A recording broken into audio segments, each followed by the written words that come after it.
Hey everybody, welcome back to the channel. As promised, today we're going to do part 3 of fixing a small carbide end mill. I've picked this 4 flute because it's the worst possible example of a damaged end mill that I could find, and this would give us the most complete description. You can see this is really broken properly. If there were less damage, I may just grind the end back some, but because it's so extreme, I'm actually going to start by cutting it off. So what I've done is I've got my motorized workhead set up here, and I've got it dialed in true to the table. I have my spindle dialed in true to the table. I have them both at center height, and I have the thinnest diamond wheel that I possess in here. It's 1/16 of an inch wide. That's around 1.5 millimeters. This has got a 1/4 inch shank, so I've got myself a 1/4 inch collet, and I'm just gonna put it in there with a small-ish amount sticking out. I've brought the tool in close-ish to my wheel without touching, and now I'm going to look for my worst tooth, the one that's damaged the furthest back, and it's for sure this guy here. So I'm going to set up off of this tooth. So I'm just going to bring the tool in until the wheel just takes all the damage away and just a shade more. So that's where I want it lengthwise. We're running a diamond wheel, so of course I've got my speed going quite slow here, and I'm going to spin my wheel, and I'm going to spin my workhead also quite slow, and then I'll just slowly plunge in until it pops off. What I'm hoping is that the slight little radiuses on the edges of here, they grow there, whether you'd like them there or not. I'm hoping that I can leave a little point sticking up off of what's left of this tool right in the middle to give me a sort of little witness mark of where center actually is. That'll be super handy later.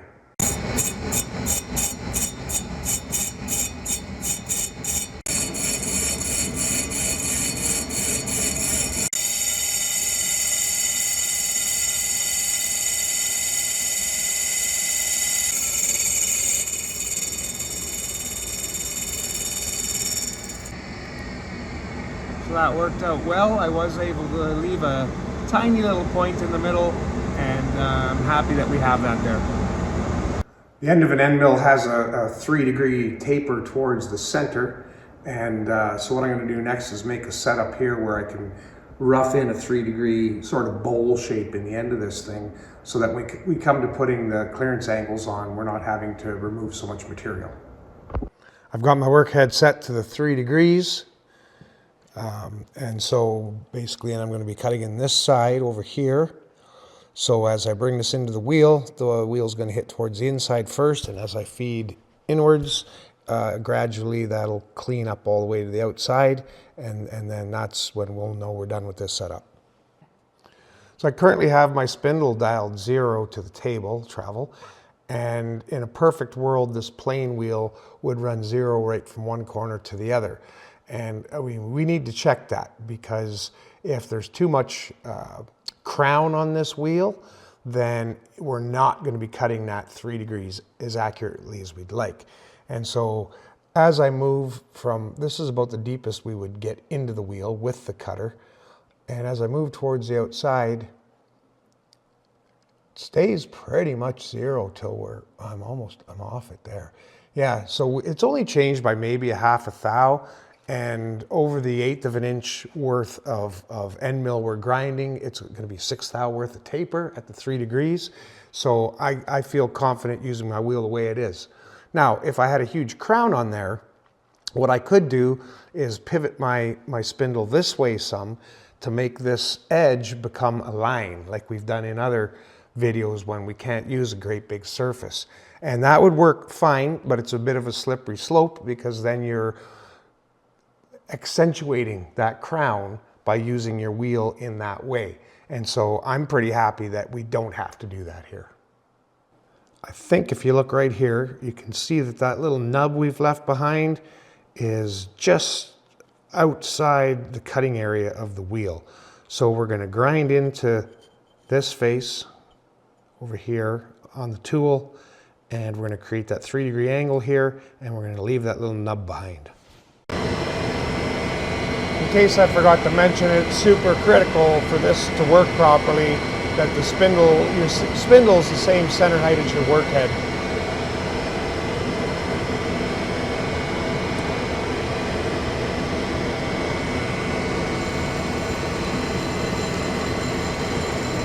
So this is done with this setup, and we weren't able to find a way to make it show up on the camera, but the end of this is dished now. There's a 3-degree angle on this side and then a 3-degree angle on this side. So I've got my spindle dialed 90 degrees the other way now, and I've got my narrowest diamond wheel in here. And I have this fixture dialed in both this direction and in this direction. So it's ready to go. The next thing to do, I have my tool in here, and the next thing to do is to level out this opposing pair of teeth and get them running level and true to the center line of the machine axis. So to do this, I'm going to take a reading off of the top of this tool. And this is where we need to start getting fussy here. So I'm going to really double check that I've got it repeatable and that I'm happy with the feel I'm using. Okay, so now when I get this corner to center height, it'll be exactly 1/8 of an inch lower than here. And that makes sense because this is a 1/4 inch diameter, so the radius is 1/8. So if we come down 1/8 of an inch, right up, that's where we want to see this land on 0. And oh boy, did we ever get close just by not trying anything. So that needs to be adjusted ever so slightly. We want to be at the 75. That will tell us that this is perfectly, that these 2 teeth, this set of 2 teeth is perfectly true to the machine. I'm going to do that just by rotating this ever so slightly. And a little trial and error until I get that landing right on the 75 mark.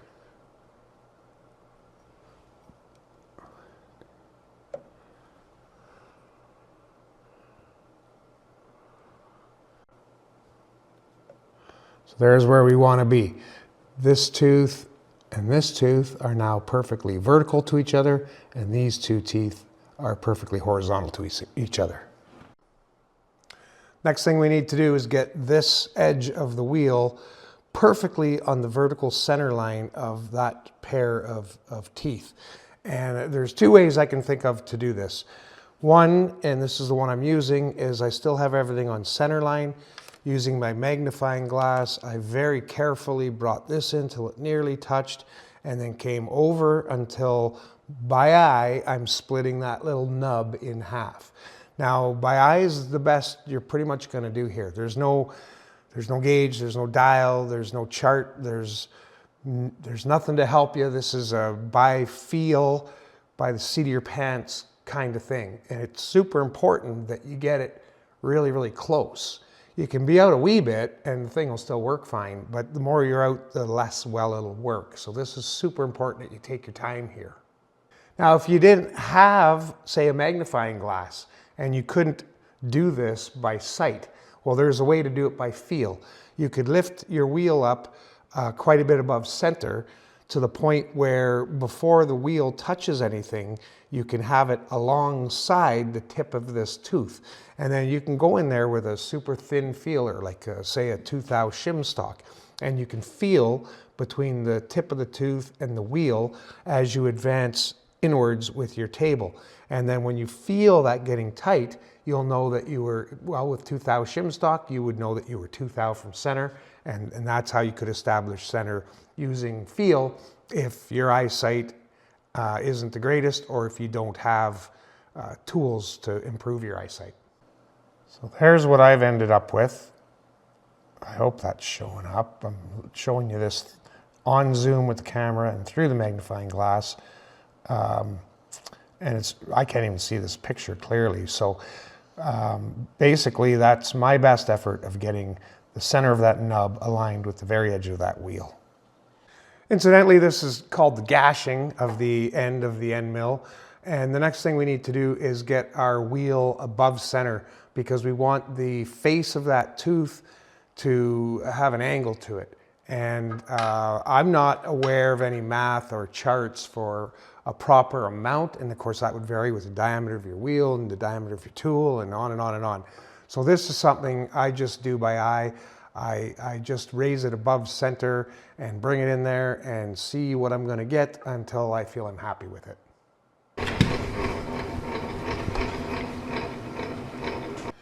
Okay, that's her. I'm pretty close to getting going here on this first tooth. Now, of these 4 teeth, this first one I'm doing is going to be the one that allows this tool to drill. And to do that, this tooth face has to pass all the way through the center line. And so that's what I'm trying to accomplish here. I want to get a decent tooth face that passes through the center line, and I want to stop it as quickly as I can so it's not burning up the length of the opposing tooth. So I'm happy with all that setup. I'm going to go ahead and start creating that first tooth face. I was just about ready to take that first cut, and I saw something was terribly wrong, and so I'm going to explain what's going on with this end mill. I'm trying to draw this blown up picture here. So most end mills, a 4-flute end mill, you're going to have the teeth on index at exactly 90 degrees from each other, and they would all land on a 90-degree setup like this. But this one here, these 2 teeth are on one center line, and these 2 teeth are on an altogether different center line over here. So although I had leveled this tooth and this tooth out, when I came in here, my grinding wheel was going to smoke the whole end of this tooth off, would have made a complete mess of it. So that's super annoying. We can still work with this. And I didn't even notice this by eye. I didn't notice till I got in there with the magnifying glass and saw where my wheel was going to travel. So it was traveling right through the center of the nub like I wanted it to, but it was going to knock the whole end of that tooth off. So now what I need to do is use the leveling I did on these teeth. I can index that, and that'll be nice and vertical. So I am set up for these teeth, but then I'm going to have to make an altogether different setup where I bring this pair of teeth to the horizontal center line and then index to get them running vertical, and then that will be where the setting I use to create those tooth faces. So we can still work with this, but it's going to take a lot longer. It's going to be more of a pain in the neck, especially on the next setup. That's where it's really going to be the most trouble, but we'll get to that when we get to it. So just to be clear, in case that little drawing didn't do it, I had leveled this tooth horizontal, this pair of teeth, this outside one and the opposing one, and now I've indexed it up into this position. And sure enough, when I get in there with my magnifying glass, this is going to just miss or just nick that corner, and that's what we're going to want. So now I'm going to have to do this opposing pair of teeth with this setup, and then make a new setup where I get the other pair of teeth level and then index them into position. Now, one thing that isn't going to be a problem with this is I can lock my table travel down, the saddle travel down, and it can stay zeroed through both of these setups. And that'll ensure that although my 2 tooth sets are on different center lines, they're both going to be aligned with their own center line. And I hope that makes sense. I'm doing my best to explain.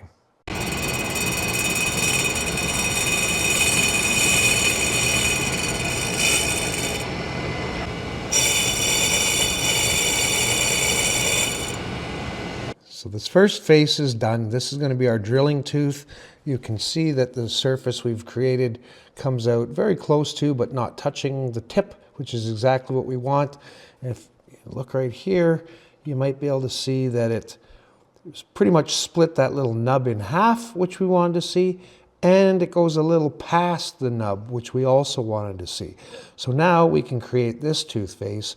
Now this one has to come past where this one ended, but stop shy of the nub, because that nub needs to be always left there for this to work. This is our first tooth. It's our drilling tooth. It's the one that passes through center and keeps going. And opposing it, here's this opposing tooth face, which stops shy of the nub in center, but does travel further than the face on our first tooth, which ends over here somewhere. Nothing else here has changed, and as you recall, when we set that first pair of teeth up, we were at 75 on this dial, and we're up to 92 now. And what that's showing us is how far away from 90 degrees this second pair of teeth is from where the first pair of teeth is. So I'm going to rotate my fixture here until I get this down to the same 75. That'll mean that now this next pair of teeth is perfectly level to the machine, and then I can index from there back to my vertical position, and I can get my tooth faces exactly the same on these teeth as they are on the other teeth, but they'll be on their own individual index. I'm ready to work on this next pair of teeth, and I'm cutting the face on this tooth, and I want this cut to go all the way across the face of this tooth, across this gap that this cut made, and actually through the middle of my nub and into this side a little bit. And I'm still going to have my nub going to center, so this tooth here will still drill, but this will give me clearance in between this tooth and this tooth.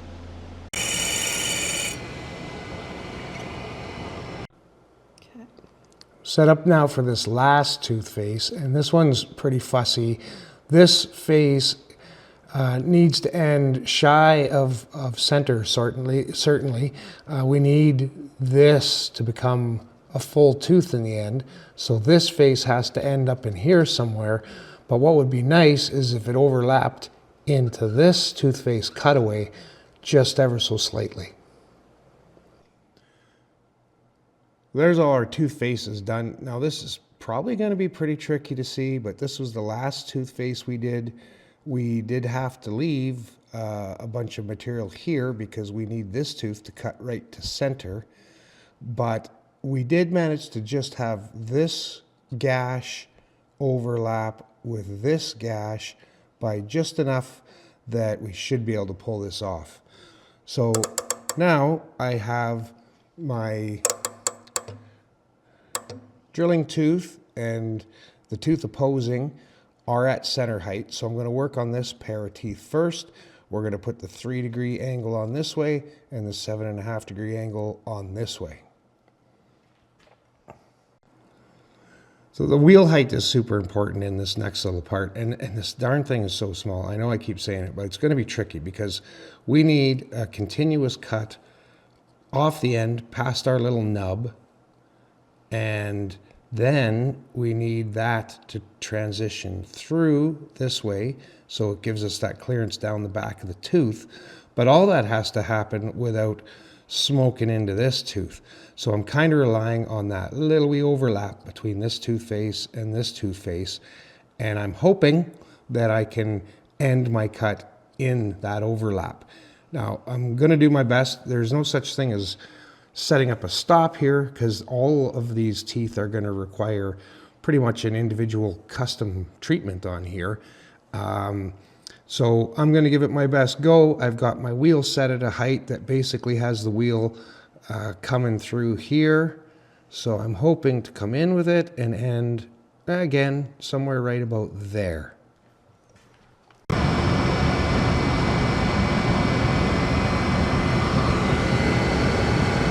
a couple thou deep, just touched off this first tooth, our drilling tooth. I'm a couple thou deep on it. Now I'm going to index around and catch this tooth up, and then I'll just be going from one to the next, and I'll be super careful to go the appropriate amount of travel for each tooth depending on which one I'm on.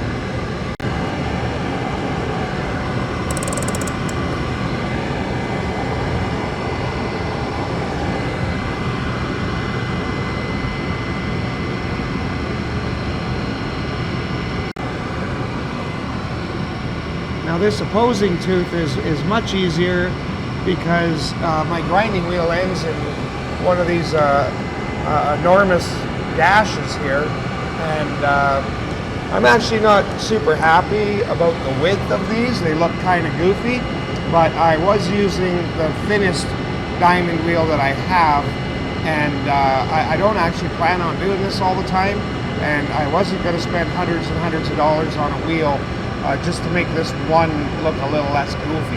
And that's why we're dealing with these big gashes.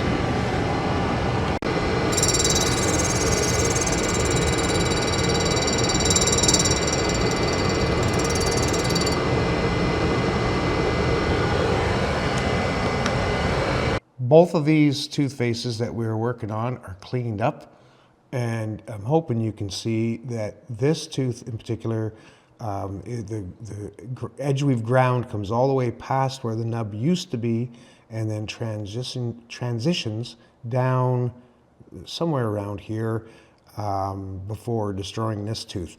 So that worked out pretty darn well. So now we have a choice to make. Do we feel we need a secondary clearance on here or not? I don't feel it's 100% necessary to put a secondary on there. They're so small, these teeth, but we're here, we're doing it. I figure we'll go all the way. So here we go, we're putting on a 15-degree secondary. I'm gonna have to adjust my wheel height to get it back about where it was before, because on the secondary clearance, same as the first, I'm gonna have to really mind that transition between the drilling tooth and the next one around. I've got my wheel kind of positioned halfway across the tooth. Really struggling to see much of anything here, so I'm just going to use that position where I know I can't do any harm, and I'm going to come in with my cross feed. I'm going to touch off by sound, and then with my magnifying glass, I'll travel across that and hopefully end at the appropriate place.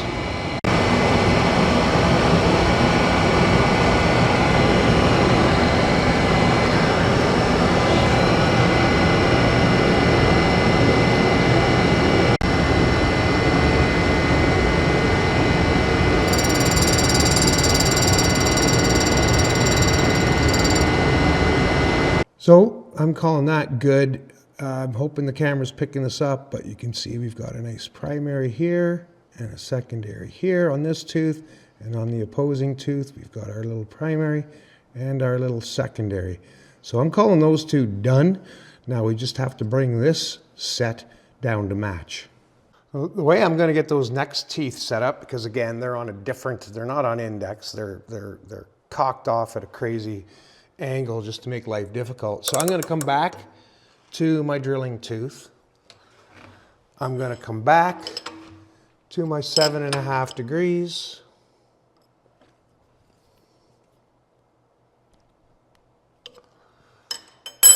And now I'm going to measure with my height gauge and pick up the exact height of this tooth. And then I'm going to index around 1/4 of the way, which of course will be off because this is inexact, but then I'll adjust accordingly to get this at the exact height that this one currently is, and then these two teeth will be perfectly aligned horizontally.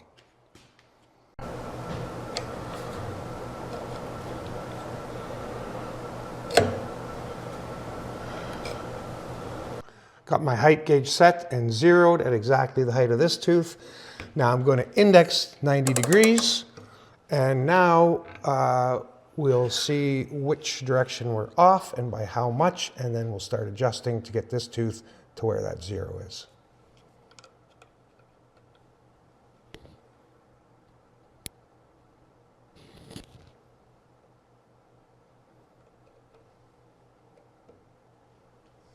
So the tip of this tooth, just when I index to the 90 degrees, you can see here is about 14 or 15 thou higher than the other tooth was. So I'm going to use this little micrometer feed thimble here, and I'm going to rotate that down till I get it at 0. Then again, I'll know that these two teeth are horizontal. Tell me when you're going.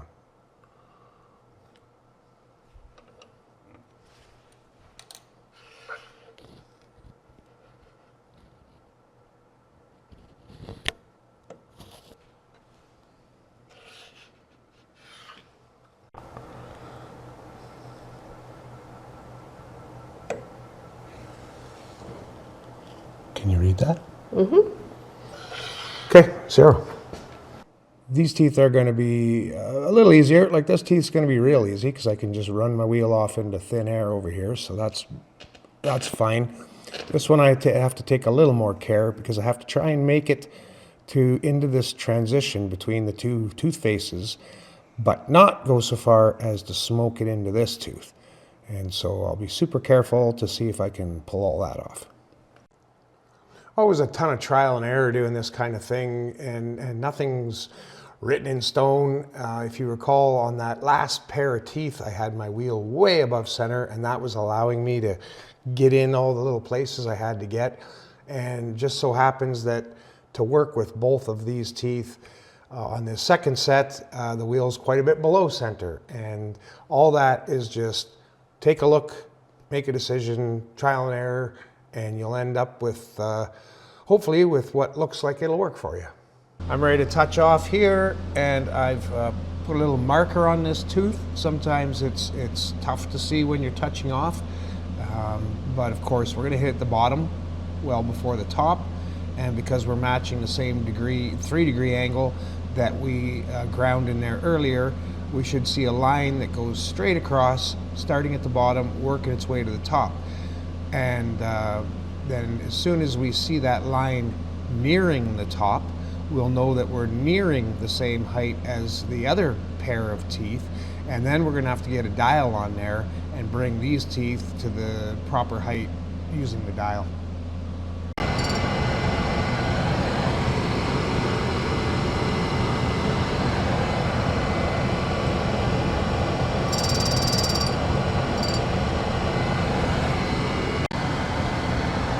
Good and touched off on that first tooth, so I'm going to index around to its partner, and I'm going to keep the two of them coming down together.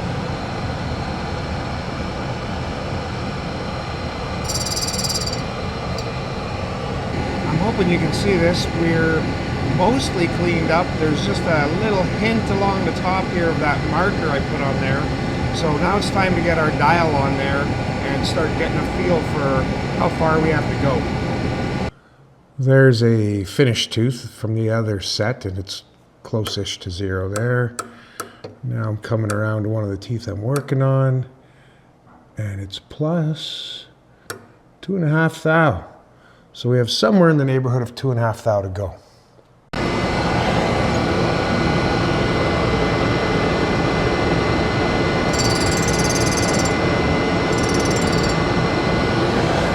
Almost coming to 0. Here's the tooth I'm working on, just under 1 thou. Now I'll check the one opposite to my drilling tooth because it's done. Same thing, just under 0. And here's the next one that we need that we're finishing. So I got about 1 thou to go. There's my first set.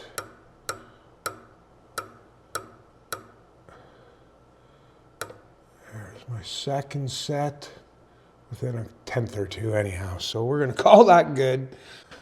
All that's left to do now is our secondary clearance angle on those two, which we are going to just attempt as best we can to eyeball them in so they match the secondaries on the first pair of teeth we did.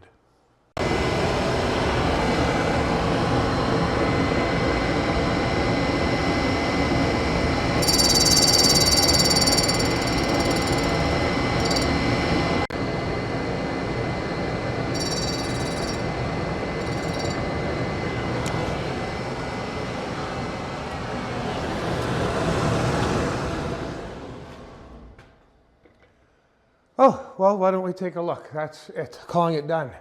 So I've done my best here to bring all my secondary clearance angles up to the same point so that basically all my primary clearance angles somewhat match each other.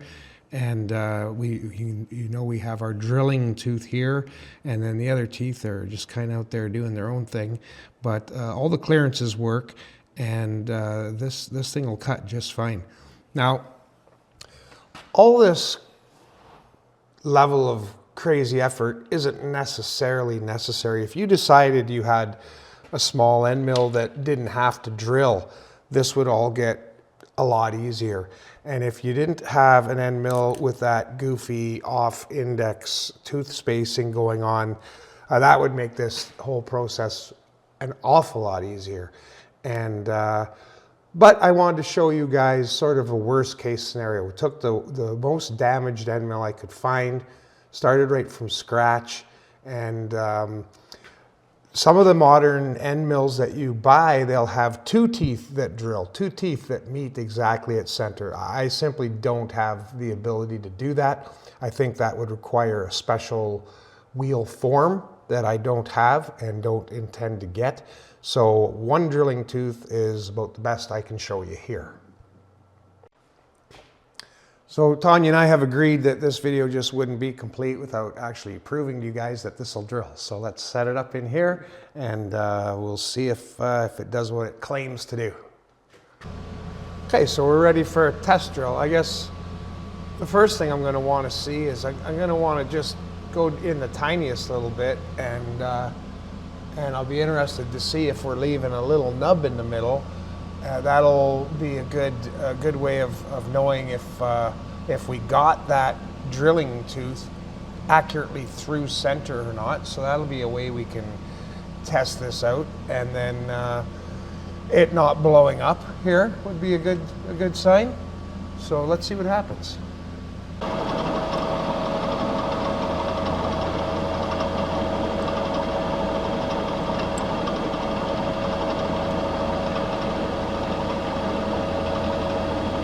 I just went in a tiny bit. I want to feel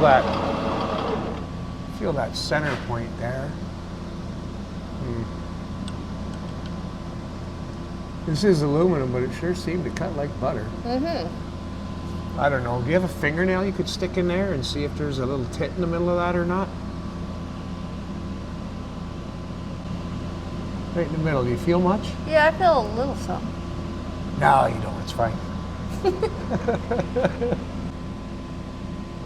can see a little fingernail scratching there. Wee bit of something? No, I'm freaking out. Good. Well, let's drill her through. I was expecting a little more shaking around out of this mill. I couldn't even feel that cutting.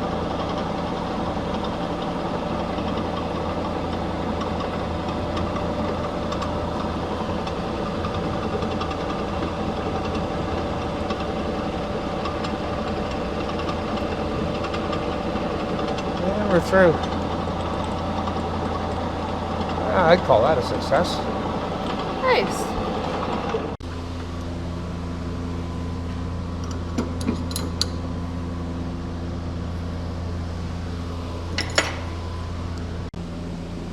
Okay.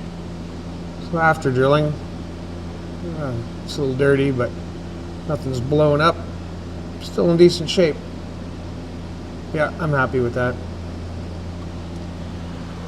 If you're enjoying these videos and you'd like to help support the channel, consider joining us over at Lappy Mountain Living at patreon.com.